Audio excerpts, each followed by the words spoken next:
नरसिंह मेहता का वो प्रसिद्ध प्रसंग है, घर में आग लगी, सब कुछ जल गया, परिवार के सदस्य भी मर गए। नरसिंह मेहता फिर भी विचलित नहीं हुए। उन्होंने कहा, भलू थयु भांगी जंजाल, सुखे भजीशु श्री गोपाल।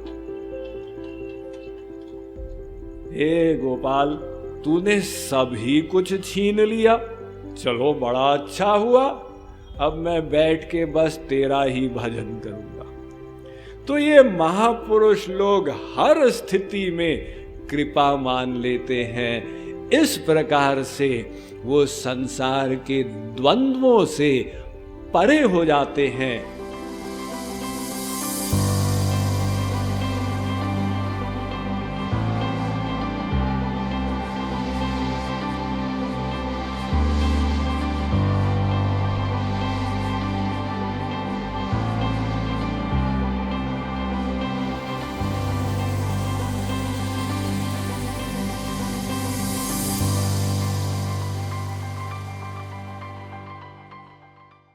आप सुने होंगे वो दृष्टांत दिया जाता है ना, एक महात्मा जी, एक व्यक्ति उनसे बहुत दुश्मनी करता था,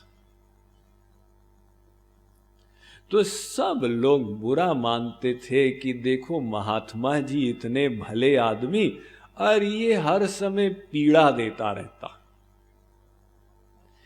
एक दिन वो दुश्मन मरमरा गया, सब लोग तो बहुत प्रसन्न हुए।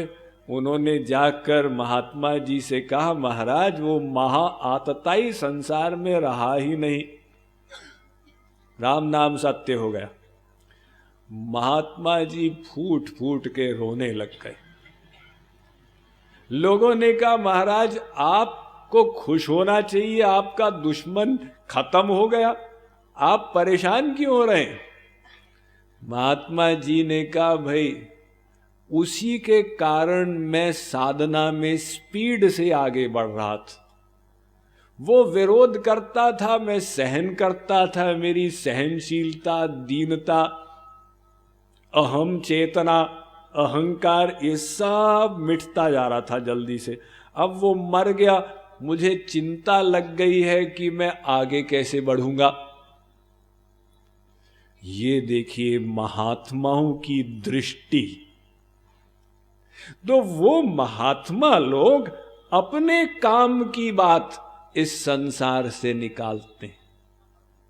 तो तुलसीदास जी ने जो लिखा, जड़ चेतन गुण दोषमय विश्व कीन करतार, अगली पंक्ति में लिखते हैं, संत हंस गुण गह ही पय परिहरि वारि विकार। संत इसी जड़ चेतन संसार में हंस के समान रहता।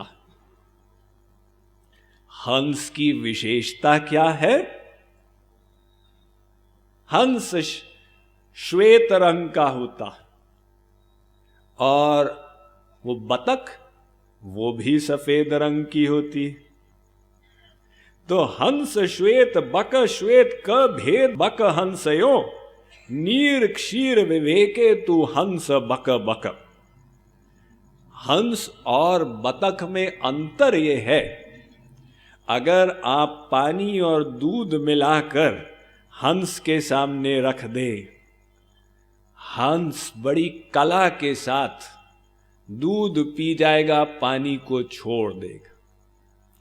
भगवान ने ऐसी सृष्टि रची है कि सबके अंदर कुछ ना कुछ ऐसी विशेषता डाल दी। रेशम का कीड़ा, उसके पाखाने से रेशम का कपड़ा बनता, और कर्मकांडी पंडित लोग कपड़े को पहनते हैं क्योंकि रेशम के कपड़े में विशेषता है, वो मैल को नहीं पकड़ता, स्वच्छ होता।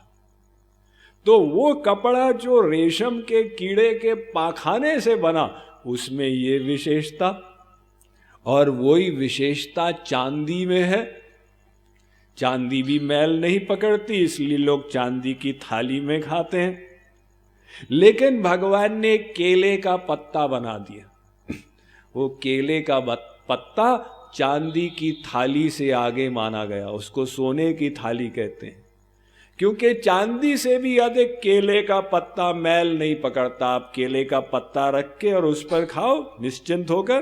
तो ऐसी विशेषता भगवान ने हंस को दे दी कि वो दूध और पानी में से दूध पी जाएगा, पानी छोड़ देगा, लेकिन बतख ऐसा नहीं कर सकती। तो इसी प्रकार से संत हंस के समान रहता, वो सारे संसार को ग्रहण नहीं करता। कोई उससे द्वेष करे वो ये मतलब नहीं रखता कि उसकी दुर्भावना है या सद्भावना है, वो ये देखता ये हमारी साधना में हेल्प कर रहा, वो अपने लक्ष्य को सामने रखता। मेरा लक्ष्य है भगवान की ओर चलते जाना। अगर भगवान ने कष्ट दिया, अरे भगवान की बड़ी कृपा है, भगवान हमारा वैराग्य करा रहे हैं, ये दृष्टिकोण हुआ ना। जैसे संत तुकाराम थे, संत तुकाराम ये महाराष्ट्र के संत हुए, उनके अभंगे गाए जाते हैं, बड़े प्रसिद्ध संत हुए महाराष्ट्र के। तो उनकी पत्नी बहुत कर्कशा स्वभाव की थी, हर समय उनको डांटती रहती थी। संत तुकाराम फिर भी अपने मन को सौम्य बनाए रखते थे। अब एक दिन घर में कुछ खाने को नहीं था। संत तुकाराम अपना रुक्मिणी विट्ठल, रुक्मिणी कृष्ण, रुक्मिणी विट्ठल भजन कर रहे थे। पत्नी ने कहा, पति देव ये भजन से क्या होगा, घर में खाने को एक रोटी नहीं है, जाओ अपनी दुकान पे बैठ के कमाई करके लाओ। संत तुकाराम गए, पत्नी के कहने पर जो कमाई हुई उससे कुछ सामान खरीदे, राशन की सामग्री, और कुछ सामान भिखारियों को रास्ते में दान करते हुए आए। जब घर पहुंचे तो एक गन्ना, एक ईख बचा था। उन्होंने कहा, पत्नी से आज यही मिला। पत्नी को इतना गुस्सा आया, उसने ईख लेकर पति के सिर पे मारा, इतनी जोर से मारा कि वो गन्ना 2 टुकड़ों में टूट गया। तो संत तुकाराम ने गाली गलौज नहीं किया, उन्होंने कहा ये तो बहुत बढ़िया हुआ, 2 टुकड़े करने ही थे, एक तुम खा लो, एक मैं खा लेता हूं। और अपने पूजा के कमरे में जाकर कहा, हे रुक्मिणी विट्ठल तुम बड़े दयालु, तुमने मुझे ऐसी पत्नी दी है कि मेरी संसार में आसक्ति हो ही नहीं सकती। ये देखिए, ये विपरीत स्थिति में वो अनुकूलता का अनुभव कर रहे कि देखो अच्छा है ना, अगर अच्छी पत्नी होती तो फिर संसार में आसक्ति हो जाती। और वही महाराष्ट्र के दूसरे संत हुए थे, संत एकनाथ। इन्होंने नाथ भागवत लिखी, जैसे जगन्नाथ दास बाबा जी ने उड़िया भागवत लिखी, तो संत एकनाथ ने मराठी भाषा में नाथ भागवत लिखी। इतने बड़े संत हुए। तो उनकी पत्नी बहुत शील स्वभाव की थी, हर समय सत्संग में, पूजा में उनकी सेवा सहायता करती थी। वो संत एकनाथ भी भगवान से को धन्यवाद देते थे, हे भगवान तूने ऐसी पत्नी दी जो भक्ति में सहायता करती है। अब ये अनुकूल स्थिति में कृपा मान रहे। संत तुकाराम ने प्रतिकूल में कृपा मानी। और उनके समकालीन हुए गुजरात में नरसिंह मेहता, 500 साल पहले। तो नरसिंह मेहता का वो प्रसिद्ध प्रसंग है, घर में आग लगी, सब कुछ जल गया, परिवार के सदस्य भी मर गए। नरसिंह मेहता फिर भी विचलित नहीं हुए। उन्होंने कहा, भलू थयु भांगी जंजाल, सुखे भजीशु श्री गोपाल। हे गोपाल, तूने सभी कुछ छीन लिया, चलो बड़ा अच्छा हुआ, अब मैं बैठ के बस तेरा ही भजन करूंगा। तो ये महापुरुष लोग हर स्थिति में कृपा मान लेते हैं। इस प्रकार से वो संसार के द्वंद्वों से परे हो जाते हैं।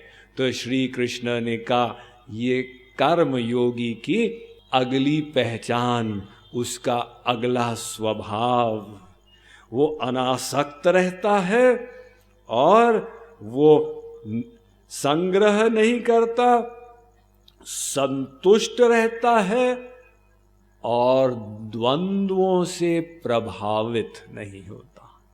लेकिन क्यों नहीं होता, सूत्र जरूर याद रखना। उसमें वो कृपा मानता है कि इसमें साधना में लाभ होगा। लोक हानौ निवार्या न चिंता निवेदितात्मलोक वेदत्वात्। ये नारद जी ने भक्ति दर्शन में कहा, लोक हानि में चिंता मत करना, उसमें भगवान की कृपा मानना। Mind management, life transformation, power of thoughts आदि प्रेरणादायक एवं आध्यात्मिक वीडियोस के लिए सब्सक्राइब करें स्वामी मुकुंदानंद हिंदी यूट्यूब चैनल को और बेल आइकन को अवश्य दबाएं ताकि आपको ये वीडियोस मिले सबसे पहले।